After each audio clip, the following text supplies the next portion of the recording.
Assalamualaikum warahmatullahi wabarakatuh. Nama saya Roy Erhan Grajulan Sabtudartono dari kelas 11 IPA 9 nomor absen 31. Di sini saya akan menjelaskan mengenai zat psikotropika, mulai dari manfaat secara medis, dampak penyalahgunaan jika disalahgunakan, dan juga cara mengatasi gejala. Assalamualaikum warahmatullahi wabarakatuh. Saya Saskia Maritza Ramania dari kelas 11 MIPA 9 nomor presensi 32. Di sini saya akan menjelaskan pengertian dari zat psikotropika, macam-macam golongannya, dan juga cara mengatasi gejalanya. Penjelasan umum. Psikotropika merupakan zat kimia atau obat-obatan yang dapat mengubah fungsi otak dan mengubah persepsi, suasana hati, kesadaran, pikiran, emosi, dan perilaku seseorang.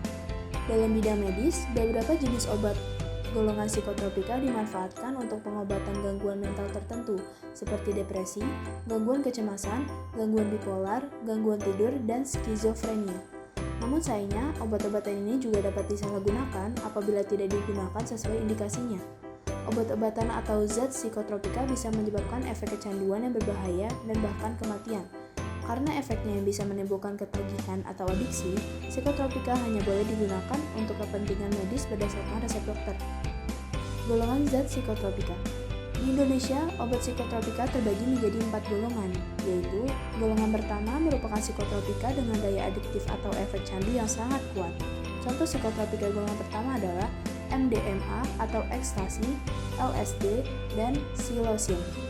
Golongan kedua merupakan psikotropika yang memiliki efek candu yang kuat, tetapi bisa digunakan untuk kepentingan riset dan pengobatan dalam supervisi dokter. Contoh obat psikotropika golongan kedua adalah amfetamin, dexamfetamin, Ritalin, dan metilfenidat.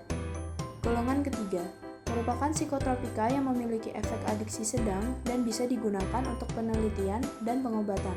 Contoh obat-obatan psikotropika golongan ketiga adalah kodein, flunitrazepam, pentobarbital, buprenorfin, pentazocin, dan glutetinib. Golongan keempat, psikotropika golongan keempat memiliki daya adiktif atau efek candu ringan dan boleh digunakan untuk pengobatan. Contoh jenis psikotropika golongan ini adalah diazepam, nitrazepam, estazolam, dan clobazam. Manfaat secara medis. Obat-obatan psikotropika hanya boleh digunakan sesuai resep dan pengawasan dokter ahli.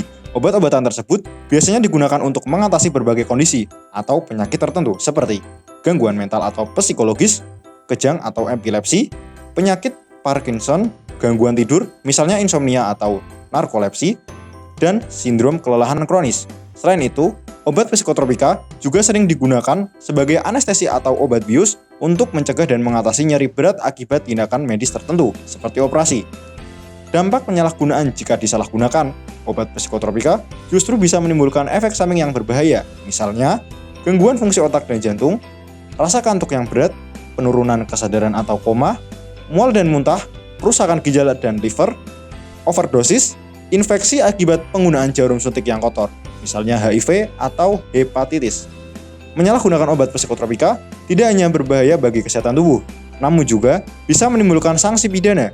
Orang yang terbukti menggunakan, mengedarkan atau menghasilkan obat-obatan psikotropika secara ilegal bisa dikenakan sanksi dan dihukum sesuai dengan peraturan perundang-undangan di Indonesia. Cara mengatasi gejala.